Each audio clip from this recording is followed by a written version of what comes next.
Salut les amis, aujourd'hui on se retrouve donc pour faire une vidéo bilan de ce mois de mai, donc plus précisément de ce challenge mermaid.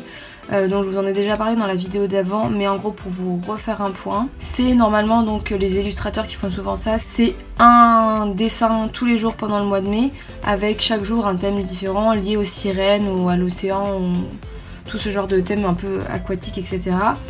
Et du coup ce que j'ai fait moi, c'est que j'ai fait mon propre calendrier pour le mois de mai, parce que je savais que j'allais pas réussir à tenir tous les jours un dessin avec le boulot, etc. Du coup je me suis fait un calendrier avec un dessin tous les 3 jours, avec un thème que je récupérais dans d'autres mermaids, dans d'autres calendriers que j'avais vus.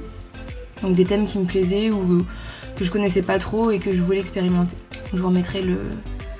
Ouais, je le mettrai là, je remettrai le calendrier. Et du coup ça comprenait donc le croquis, la colorisation propre, le retouchage sur Photoshop et la publication sur Instagram, donc le jour du calendrier. Et j'ai réussi, donc je suis très contente. Et voilà, je voulais partager un petit peu avec vous mon expérience, vous raconter un peu tout ça parce que ça a été du boulot, hein. Et voilà, vous en parler en vidéo. Et voilà, c'est parti.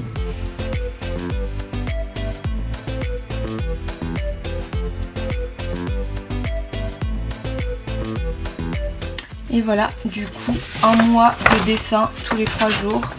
Je peux vous dire que j'ai pas chômé. Et voilà, du coup, on va faire les points positifs et les points négatifs.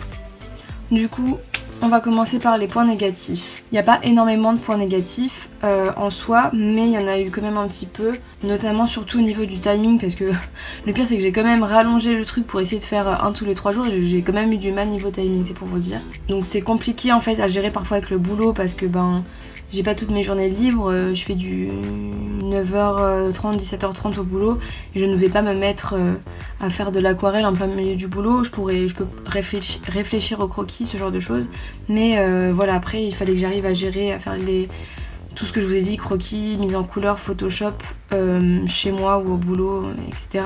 Le week-end j'essaye de le passer avec mon chéri, donc Naël, je fais surtout le montage, et comme ça j'essaye de passer un peu de temps avec lui, donc voilà, je pouvais pas tout gérer. Et sinon, le seul vraiment deuxième point négatif que je peux trouver, ce serait le côté un peu répétitif. Parce que on fait la même technique, le même process créatif tous les 3 jours en fait, pour réfléchir à chaque fois à peu près les mêmes thématiques, donc le thème aquatique. Et du coup, si ça vous intéresse de voir le côté process créatif, donc la vidéo de la semaine dernière que vous pouvez regarder où je vous explique vraiment de A à Z comment je fais les dessins, pour commencer à connaître un peu le concept. Et voilà. Maintenant les points positifs, donc là il y en a eu beaucoup. Moi je suis assez contente de ce challenge parce que je voulais faire le Inktober l'année dernière, mais au final je me suis dit pareil, je vais jamais réussir à tenir tous les jours pendant un mois, c'est impossible. Et du coup là je suis vraiment super contente parce que même si justement j'ai fait que des choses thème aquatique, des dessins que liés aux sirènes, etc. Justement ça m'a donné envie de tester de nouvelles choses et ça m'a donné aussi envie de perfectionner ce que je sais déjà faire, donc tout ce qui est le corps humain, donc les femmes, les portraits féminins, etc. Et ça force aussi à travailler des choses différentes, des choses dont on n'a pas l'habitude, de sortir un peu de sa zone de confort. Et par exemple, notamment, je sais pas, le truc octopus, d'habitude je ne m'entraîne pas à dessiner des tentacules par exemple. Très bon choix de dessin. Non mais voilà, ça me force à faire des choses différentes. Là j'ai été un peu obligée par le contexte aussi de travailler les fonds marins, parce que d'habitude je fais les fonds blancs et je me concentre pas trop dessus. Et voilà, là j'ai fait vraiment des choses différentes, des formes différentes, des corps différents, bref. Donc c'est vrai, ça c'était vraiment intéressant aussi. Et puis il y a aussi un point qui est comme le côté bullet journal quand vous cochez quelque chose que vous avez fini, c'est la satisfaction quand vous avez réussi à finir à temps votre illustration en 3 jours. Et voilà, et de réussir à tenir ce planning pendant un mois, j'en tire une certaine satisfaction personnelle. Du coup un autre point c'est, évidemment ça paraît assez évident, mais l'avantage aussi avec ce challenge c'est que vous n'avez pas besoin de réfléchir tous les jours à ce que vous allez faire comme dessin, parce que vous avez un thème par jour, parce que parfois j'ai envie de faire des dessins par exemple pour Instagram, etc. Et j'ai pas d'idée, donc je cherche et parfois ça vient pas tout de suite. Puis justement j'ai pas forcément quand je vais dessiner je me dis pas tiens si je sortais de ma zone de confort. Du coup là c'est cool parce que ça vous force à trouver d'autres idées, à réfléchir différemment et à avoir déjà un thème de base où vous pouvez explorer des choses. Et justement, vous n'avez pas le choix, mais c'est pas non plus très très précis, du coup vous pouvez avoir plein d'idées en fonction d'un seul thème. Et c'est ça qui est intéressant aussi avec le mermaid d'ailleurs, c'est de voir tout ce que les autres personnes sur Instagram ou sur Instagram. Enfin, j'imagine que c'est distribué sur d'autres réseaux sociaux, mais moi j'adore Instagram et je regarde beaucoup là-dessus. Et du coup, c'est super intéressant de voir à partir d'un seul thème, d'un seul mot, tout ce que les gens sont capables d'imaginer, tous les styles différents, tous les idées différentes, etc. Et justement, ça vous inspire et vous dites ah oui, c'est vrai que c'est intéressant cette idée. Ben, je pourrais essayer de réfléchir plus tard pour autre chose que le mermaid, parce que le but c'est pas de copier, mais voilà, ça peut me donner des idées ou des techniques de colorisation, de forme, etc. Bref. Donc c'est super cool ce côté-là. C'est le côté créatif, quoi. Et ce qui est intéressant aussi avec ce challenge, c'est que bizarrement, on a un élan de motivation, de créativité. Enfin, je sais pas si c'est bizarre d'ailleurs, enfin bref. Et du coup, on a envie de faire plein de choses, on a envie de beaucoup dessiner, de prendre du temps à faire ces... Enfin, moi personnellement, j'avais envie de prendre le temps quand même pour m'appliquer, parce que c'est une publication tous les 3 jours, c'est pas juste des petits croquis qu'on met comme ça.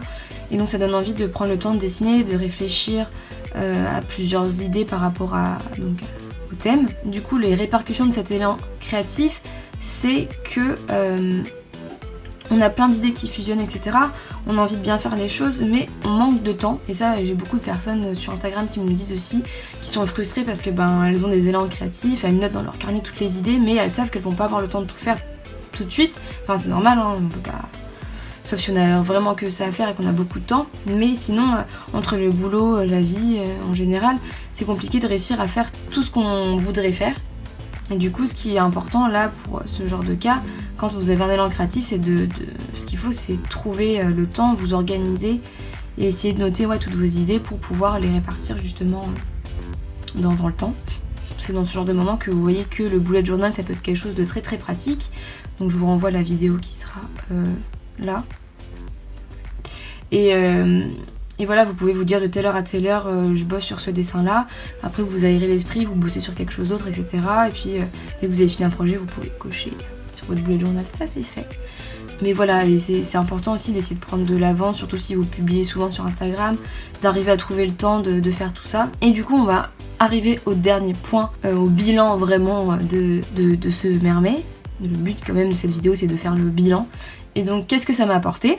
Comme je vous l'ai dit, ça m'a apporté beaucoup de motivation. Ça m'a donné envie de faire d'autres choses. Parce qu'au bout d'un moment, faire que des sirènes, c'est sympa, mais on va pas faire que ça. Et du coup, ça m'a donné envie d'essayer de faire justement aussi un calendrier de projets que je veux faire. Et notamment pour les posts Instagram, mais aussi pour d'autres choses. Parce que ce qui est bien avec le fait de s'imposer des deadlines comme ça, c'est que moi en tout cas je me suis rendu compte que ça me rappelle un peu quand j'étais à l'école et qu'on avait des devoirs avec des deadlines aussi, et ça me manque un peu parfois ce côté gros projet où on passe vraiment du temps dessus, la réflexion, développement de projet, graphisme, mise en page, parce que là avec mon boulot actuel je l'ai mais pas vraiment, et j'aimerais bien essayer de le faire aussi pour mes illustrations, reprendre le temps de plus travailler sur des projets plus gros que juste faire des posts Instagram. Et ce que ça m'a apporté aussi, c'est une réflexion sur moi-même, et je me rends bien compte de ce qui me plaît, ce qui me plaît pas. Du coup j'ai découvert de nouvelles choses, faire les fonds, etc. Bon voilà, c'est lié au fait de sortir de sa zone de confort, etc. Mais voilà, ça m'a apporté pas mal de choses ce petit challenge. Donc évidemment je vais vous conseiller d'essayer de le faire. Bon là c'est passé du coup, mais d'essayer de le faire peut-être vous à votre échelle, avec des choses que vous n'avez pas l'habitude de faire. Par exemple, je sais pas si vous savez pas dessiner les animaux, bon, je vais peut-être essayer de le faire du coup, de vous faire un calendrier avec chaque jour un animal différent par exemple, comme ça vous force à sortir de votre zone de confort et en même temps planifier vos dessins. Puis ça vous servira plus tard si vous voulez travailler là-dedans aussi, parce que souvent c'est avec des deadlines. Hein. Et voilà, ou tout simplement faire des calendriers pour faire des dessins que vous aimez ou que vous avez projeté de faire plus tard. En tout cas, j'espère que la vidéo vous a plu. C'était surtout un peu de blabla et puis pour vous raconter un peu tout ça. Et sinon d'ailleurs, vous pourrez faire Linktober, puisque bon, faudra attendre un peu, mais ce sera au mois d'octobre. Il y aura tous les gens qui vont sortir leur calendrier. Et là, c'est plus des thèmes Halloween, horreur...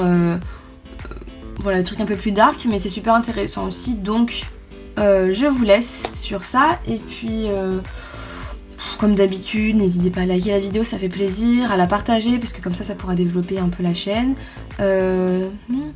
À vous abonner si vous n'êtes pas abonné et à mettre la petite cloche si vous voulez être prévenu de chaque sortie de vidéo, mais c'est tous les dimanches à 20 h. Et voilà, et je vous laisse avec le carnet de liste, là, le journal, puisque donc on a une nouvelle semaine et que je vous mets la nouvelle semaine.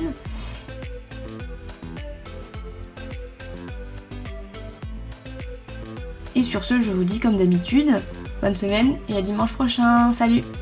Bon, les gars, je viens de finir le compteur de du coup, on est à 20. C'est beaucoup trop! Mais je peux pas faire autrement, je crois que c'est... Je suis comme ça, je sais dire que du coup.